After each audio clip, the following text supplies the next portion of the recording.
jangan kahwin dengan orang yang ada eczema kalau nak hidup senang. Wow. Dia punya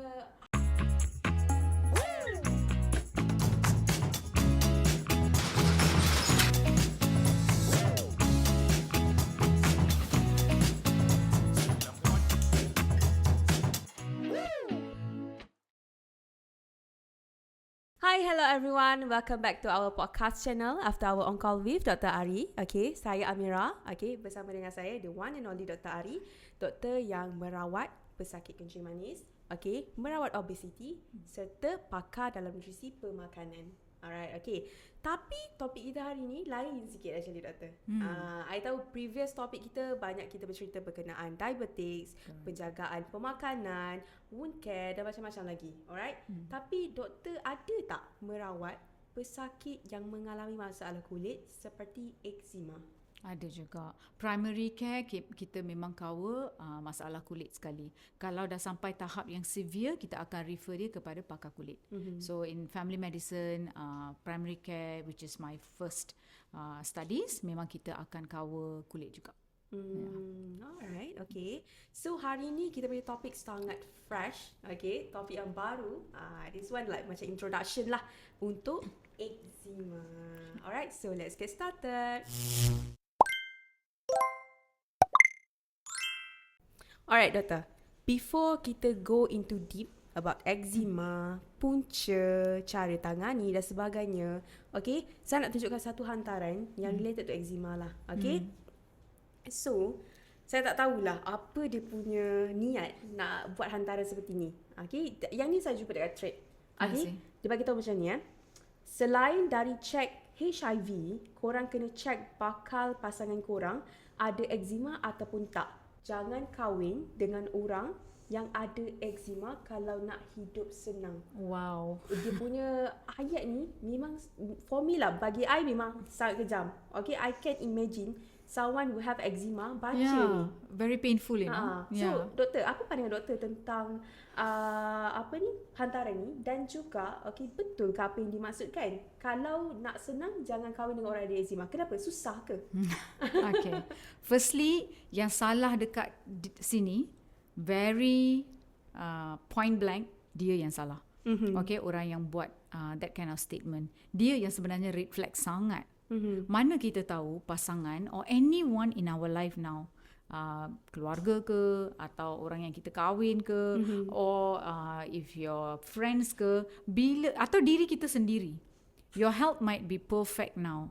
Mana tahu apa diagnosis kita in another 5 years, 6 years. Of course kita boleh buat semua yang kita boleh untuk hidup sihat. Tapi yang menentukan some things in our life is God. Tiba-tiba orang tu diagnosis yang susah, lepas tu nak cuci tangan. So this guy is like super red flag. So walaupun dia kahwin dengan seorang yang 100% okay time tu, kalau in future ada apa-apa je masalah dekat dia, pasangan dia ke atau anak dia sendiri, cuci tangan ke? Yeah, that's so toxic. That's really toxic. And eczema, dia ada macam satu spektrum tau. Bukan semua orang yang ada eczema dia punya radang dan kawalannya susah sampai severe, bukan. Kebanyakannya kalau penjagaan kulit dia dah tahulah macam mana nak maintain kulit dia, memang akan masuk satu tahap remission lah. Yang okey, memang boleh hidup dengan biasa, dengan normal tanpa any other issues. Ada juga segolongan yang ada eczema dan mereka memang suffer lah. Suffer maksudnya kulit diorang tu itchy sangat. Diorang kena pantang larang banyak benda, apa yang boleh, apa yang tak boleh. But if you really look at the whole thing, bukan eczema sahaja. Kalau seseorang tu ada asma, samalah, banyak juga pantang larang. Why you go so far? Diabetes pun sama, banyak juga pantang larang. Kalau partner you all, katakan dia ada diabetes, takkan kita tak fikir langsung cara pemakanan dia. You know what I mean? So it's everything nak cakap orang yang ada eczema je ada problem, yang lain semua okey. Semua disease, semua penyakit ada pantang larang dia tersendiri. So it's very unfair untuk seseorang tu cakap macam tu. Sungguh unfair. I hope he's getting the lash that he deserves. Yes, betul. Teruk. Memang ramai yang kecam dia. Even though like orang yang tak ada eczema pun rasa benda tu sangat kejam. Yes, my Apalagi God. orang yang memang menderita dengan eczema tu. Exactly. Diorang tak choose. Benda tu genetik. Yes, Bukan betul. dia sendiri choose. Okay, dengan gaya hidup dia tak betul-betul tiba-tiba kena eczema. No. Benda ni is not somebody ask for it. Kadang-kadang genetik. Dia kejam lah. Really. Faham doktor. Alright, okay. So, kita tiba-tiba terus masuk topik yang hangat kan? Yeah. Okay. But since this is introduction, okay, doktor boleh tak terangkan secara terperinci lah, okay, secara detail, apa itu sebenarnya eczema? Adakah ia hanya kulit kering semata-mata ataupun kulit sensitif ataupun macam mana? Okay. Eczema. Kita kena faham penyakit tu penyakit apa tu.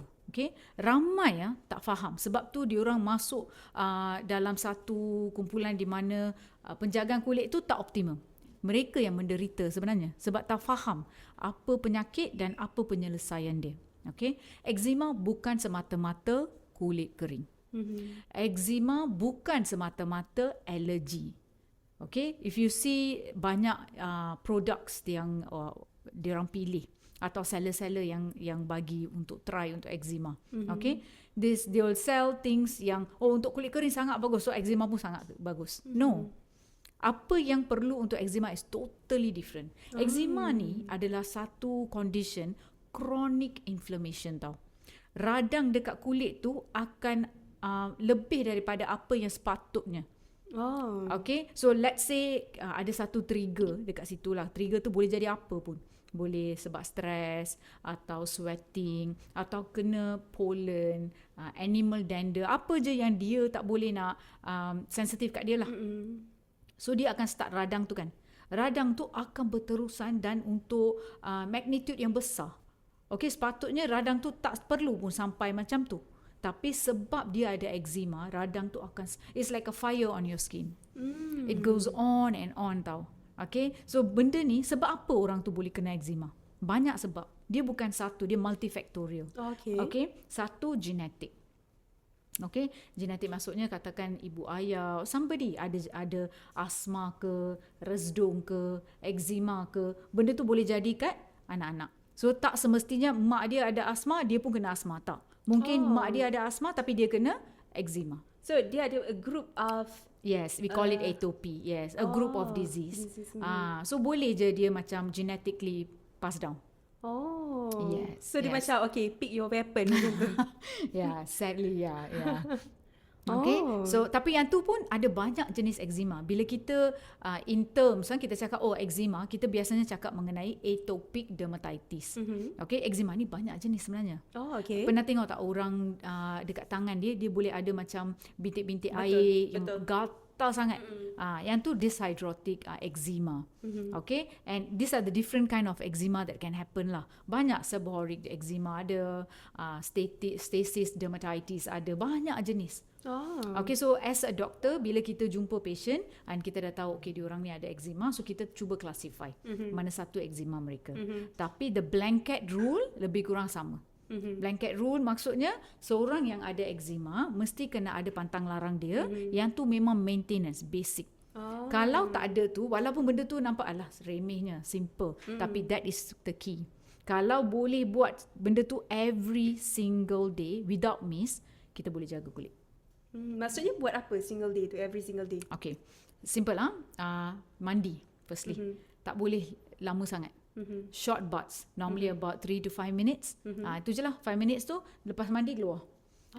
Hot shower memang tak boleh. Tak boleh lebih daripada 10 minit lah yang mandi tu. So normally I tell my patients about 5. By the time they come out it's already 7, 8 macam tu. Okay, so that around there lah. Jangan lebih daripada 10 minit mandi tu. Okay, nombor 2, soap. Sabun yang kita pakai tu tak boleh ada sebarang pewarna, tak boleh ada sebarang fragrance, vanilla fragrance, coconut fragrance, semua kan, a lot of options are there. Diorang memang tak boleh sebab benda ni akan meradangkan. Kita nak something yang sensitif, yang lembut dekat kita punya kulit. Macam tu. So dia sepatutnya ada property dekat soap tu untuk cuci kulit, bersihkan kulit tanpa keringkan dan destroy the skin barrier. Skin barrier seseorang yang ada eczema dah rosak tau. By design. So maksudnya diorang punya skin barrier tu akan ada, to easily say, macam ada holes. So like a sponge. yes. So dia imagine yang skin cells tu kan, in between tiba-tiba ada satu hole. Dia tak rapat. So moisture yang sepatutnya dia boleh trap, dah tak boleh trap, semua keluar. Itu yang selalu kering, crack, semua tu. Lepas tu like everything's outside, masuk dalam macam tu. Betul. So you pergi gunakan soap yang harsh, yang sangat berbuih. Lepas tu kita pergi rub very Aggressively. habis. You know, they cannot use loofah. Semua ni tak boleh. So they need to go into a lifestyle where mandi jangan lama sangat, and then soap, pemilihan soap tu sangat penting. Okay, and then number 3, hot water tak boleh.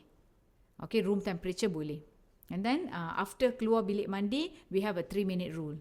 Sebelum 3 minit kena pakai moisturizer. Cannot let your skin go dry. Okay. Okay, so kita letak moisturizer. Apa je lah moisturizer yang sesuai dengan diorang. Pilih yang as something simple, jangan banyak ingredient. Again, tak boleh ada pewarna, tak boleh ada fragrance, semua tu tak boleh. Something really plain lah. That's okay. Tinggi ceramide, a bit buttery, a bit kalau jenis yang ointment sangat bagus. So satu badan, bukan cakap ada eczema dekat tangan, tengah tangan tu je kita letak lotion. Satu badan. So this is what I mean by maintenance. Yeah. So maksudnya contohlah I have eczema dekat my hand, and then ada chance untuk I punya eczema tu kena dekat tempat lain juga. Yes, you have to take care of your whole everywhere, whole body, the whole skin kena jaga. So benda ni akan masuk kita punya rutin. Orang yang ada eczema, rutin dia tak boleh skip. Biasanya dia orang akan skip bila I feel better already lah. So 2-3 hari tak pakai lotion. Hari keempat maybe pakai lotion macam tu. You cannot. Disiplin untuk jaga kulit tu memang kena setiap hari. Kalau ada eczema. Yeah. Macam tadi doktor mention, okay, puncanya salah satu daripada kita punya ni lah, genetic. Okay, genetic. Okay. Selain daripada tu ada tak? Like Of course. contohlah, both of our parents okay, tak ada apa-apa masalah, tak ada any like this group of disease langsung. Okay, tiba-tiba anak ada eczema. Yeah. Okay, ada apa dia punya punca selain daripada tu? Okay. Ada kemungkinan environmental triggers. Trigger dari environment. Lepas tu dia sebenarnya immune system dia tahu. Inflammation tu bukan semata-mata allergy. Something triggers you, lepas tu you punya immune system dah berubah. So walaupun benda tu baru pollen or some dog dander ke cat dander ke, sepatutnya tak perlu pun sampai inflammation teruk sama. Once kena, the IgE, the immunoglobulins atau dia punya markers lah, inflammation punya markers semua naik. So dia radang tak stop. Benda tu dah tak ada dah, tapi radang dia tak boleh stop. After effects je lah. Yes, correct. Like the fire was started, now the fire tak ada pun, tapi it just going on and on, the burning macam tu. Sebab tu steroid and other medications. Yang tadi saya cakap tu lotion atau ointment yang boleh beli over counter, beli kat pharmacy ke online ke, ikutlah apa yang okay untuk you all. Pilih yang simple, yang natural. Not to say natural means benda essential oil tu semua tak boleh Natural pun kita kena pilih yang betul-betul. Ya, macam Aqueous cream. You can always start with Aqueous cream. It's very basic. Most of them are okay with Aqueous cream. Untuk satu badan, moisturizer, boleh je gunakan tu. Bila ada flare, maksudnya dah naik radang, tiba-tiba gatal sangat, okay, non-stop itching, you perlukan itu tadi maintenance kan, lotion atau cream. Yang ni treatment cream. So orang yang ada eczema wajib ada dua-duanya. Maintenance and also treatment. Okay, treatment di mana kita campur steroid ke, kalau perlu antibiotik kita tambah antibiotik ke, kita akan tambah ubat. So ramai yang takut bila dengar eczema, dengar steroid, dah takut. Terutama parents lah. Especially macam setahu I kalau eczema ni dia famous among babies. Kanak-kanak. So parents ni takut nak bagi steroid and everything. Even though it's a suggestion from doktor yang pakar sendiri, tapi mereka takut untuk ambil. Okay. Yang ni just knowledge gap. That's all. See, steroid apa-apa je lah ubat. Okay, even ubat sesama, right? Kalau ambil terlalu banyak, dos terlalu tinggi untuk jangka masa banyak, of course lah ada side effect. Right? So same thing. Kalau steroid ni adalah treatmentnya, itulah treatmentnya, of course kita perlu gunakan. Tapi untuk eczema, bukan nak cakap only steroid is the treatment. Ada je other options. When it's severe, kita akan rujuk kepada dermatologist. Okay? So initially, kalau nak bagi steroid pun, not too much and not too long. Time dia tengah flare je. Lepas tu stop, go back to your maintenance. Faham tak? And then, yang takutnya pakai steroid setiap hari. And if you see all the cases, contoh, banyak case yang tiba-tiba mata dah tak nampak, early cataract onset, early diabetic onset, sebab guna steroid ni kronik sangat untuk jangka masa yang panjang. Kalau you patah balik pergi tengok, beli steroid tu kat mana? Online. Pharmacy. Tak ada doktor. You need a doctor to guide you. Sebab benda ni dah treatment. You need a doctor to guide you. Kalau beli dari farmasi, lepas tu steroid strength dia macam mana, nak pakai untuk jangka masa mana. Like for me, let's say I give my patients a plan. I see it's working, great. Let's say pakai steroid dah lebih 10 hari tapi tak turun-turun. You need to discontinue. There are other options available. So kita boleh look into other options. You know, so kalau buat treatment sendiri dekat rumah, lepas tu beli barang yang bersteroid, lepas tu pakai, that is dangerous. Bukan kalau di bawah pantauan dan plan seorang doktor. So you don't have to worry about steroid. Steroid is not the villain here. The villain is bila you sendiri tak tahu dosage dia, tak tahu, lepas tu pakai berbulan-bulan. That's where the problem. So maksudnya steroid tu memang ada side effect. Yes. Tetapi itu ubat. Kalau perlulah. Macam doktor cakap tadi kan, side effect untuk steroid boleh sampai hilang penglihatan. Betul. Dapat diabetes, ada lagi.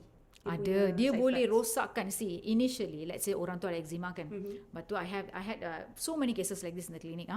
Mak dia akan pergi beli satu krim. Krim tu biasanya disuggest oleh seorang lagi yang ada eczema. So it goes by the word of mouth. There's no doctors or anybody from a medical background involved in this. So diorang beli pakai.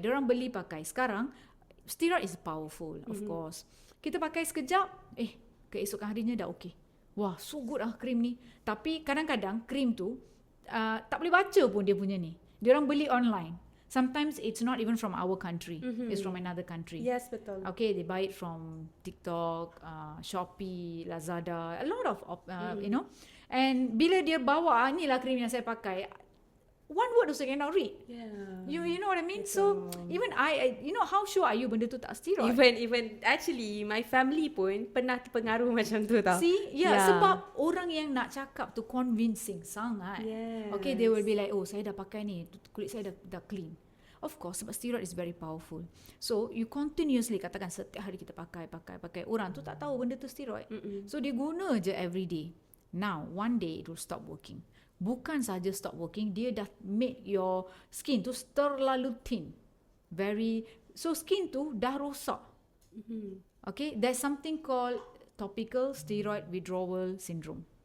So, maksudnya orang tu dah dari eczema level ni dah teruk sangat sekarang sebab pakai steroid berpanjangan. Bukan nak cakap pakai steroid dia only one good outcome. You actually kalau salah gunakan dia, banyak negative outcome. That's why if you see doctors, we have a standard protocol. Nak bagi apa, bila nak refer, all this. Dia macam antibiotik lah doktor kan. At one time dia dah tak. Betul. Like macam antibiotik, as correctly you said, kita bagi untuk satu jangka masa tu je. If that's not working, we are going to step up the treatment or step down the treatment or change the treatment. Something. We have to do something. Yeah. Alright, okay. Yeah. Alright, okay. Back to our first questions kan. Okay. Kan I ada baca lah, go through juga komen-komen kan. Okay. Ramai jugalah yang macam yang mengiyakan ada, okay, menidakkan pun ada. Yang mengiyakan, diorang memang akan cakap ya, apa ni, barang-barang untuk orang eczema ni memang sangat mahal. Kadang-kadang sebulan kena spend dalam 400, 500, okay, just for the skincare only. Okay, betul ke barang dia memang mahal ataupun sekadar brand sahaja? Okay. The truth is sekadar brand sahaja. Okay, there are options. Okay, cuba tengok apa yang kita perlu untuk moisturizer is a good moisturizer. That's all. Kalau beli satu tub Aquest cream pun saya rasa tak lebih daripada RM25 satu tub. You can get it from pharmacy macam tu. Okay, that if that is okay for you, that one moisturizer, then pilihlah satu sabun. Okay, maybe if you want to reach for something a bit better, macam ointment, macam we have Dermacalm ointment, right? Yang tu jenis ointment sebab dia berbutter. Still satu tub tu lebih daripada 1-2 bulan boleh pakai, depending on how much of area you're covering. So taklah sampai 400, 500, tapi wujud tak cream high like that, of course lah wujud.